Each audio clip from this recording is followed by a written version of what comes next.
Pick six. That's a good place for it. Well, let's start with the pick six. What did you see, and when did you see daylight and realize that you would be able to take that in? We were in vision coverage, and my key was the running back, and he didn't flare out to go to the boundary, so I just kind of backed up and played the quarterback's eyes, and D-line got good pressure, made him throw it when he didn't want to. And I just had to be there, just jumped up and caught it, and as soon as I caught it, I was like, going to the end zone. Do you think the quarterback even saw you? I don't think he did. This is your guys' third pick six this season, and it's been one from each position group, with Jabari and then Caleb, and now you. I mean, what is it about Coach Collins' scheme that allows for so many just game-breaking defensive plays? He just allows us to go out there and just be football players at the end of the day, man. I feel like he just lets us go out there and use our athletic ability. He just allows us to play freely. So, does vision coverage mean you're spying the quarterback? Like, what does that mean? Vision coverage means like I'm in a zone drop. So I'm basically like in a zone with my eyes on the quarterback. So wherever the quarterback takes me is where I'll go. And that's, I mean, you just follow him on that. Yeah, just follow his eyes and kind of play. We were talking to Jeff Collins earlier this week, and he was kind of talking about the need to, force and create turnovers. From your vantage point, just how much has he, kind of hammered that home to you guys in practice and everything? Every single day in practice, he has to do like 10 push-ups every time we get a turnover. So we try to get him as swole as possible by the practice, get him a good workout in. But he just preaches that each and every day in practice. He was also mentioning that if you force one in practice, you get a candy bar. If you force one in a game, you get a cookie cake. Force one in the game, you get like a big cookie cake. But in practice, you might get a candy bar if you do it against the show team and things like that. But we like when he does the push-ups. We think the push-ups are cool for sure. So you're going to get a cookie cake, but you took it in the end zone. So what else do you get? I don't know. We'll see. But You got to let us know. I'm just glad we got the win at the end of the day. Do you remember what Jabari got? Jabari got a giant cookie cake. I don't know if he got anything else, but it was pretty decent sized cookie cake. What was your view of the last strip sack with Josh and Travis combining for that? It seemed like that was sort of the play of the game.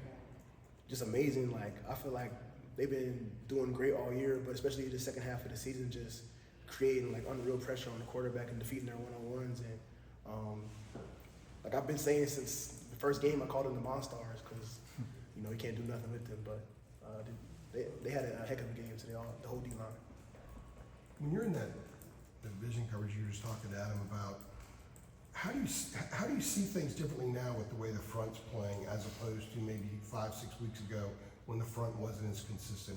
How does that look from your vantage point? The quarterback is real bottled in. I feel like a lot of times we hurt ourselves is when we let them off the hook and run past them and give the quarterback some escape lanes. But for these second half of the season, we just kept them bottled in, so he doesn't have any escape lanes. And if you're playing like a 6-foot quarterback, you really can't see over a tall defensive line, so you just kind of got to go and throw it out there, being that their pressure is they bring so much pressure to him in his face, so he has to be able to, either throw the ball away or get sacked. So.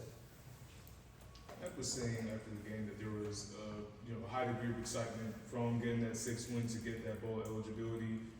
What do you remember about obviously walking off the field, getting into the locker room, just everybody's reaction to clinching that extra postseason game? A great thing, but I feel like for us the mindset is just to win out the rest of the games and come back and fix the things we need to fix and get ready for Boston College in this coming week and just go on 1-0 the next week. So great, we got a bowl game, we got us some new life at the end of the season, but we still want to finish this thing where we want to.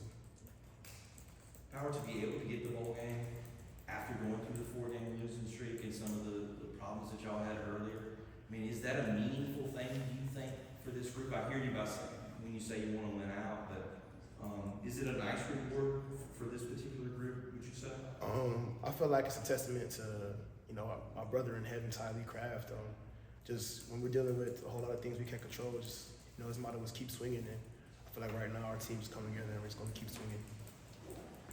When you guys came off the field 5 weeks ago, you lost to Georgia Tech and no state to Highly Pass.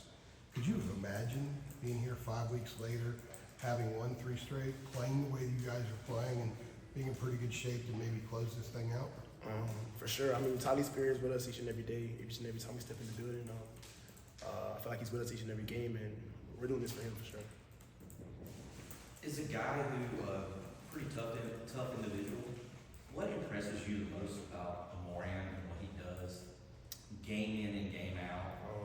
I mean, I've watched this man consistently work each and every day in the summers ever since he got here as a freshman. And I can tell you one thing: you can't deny him. You can't deny him anything. Everything he goes out there and gets, he earned way before he even got to UNC. I'm just like I'm really a fan watching back, just seeing all of his work pay off, and he's deserving everything he's getting right now for sure. We good? Appreciate you, Kyle.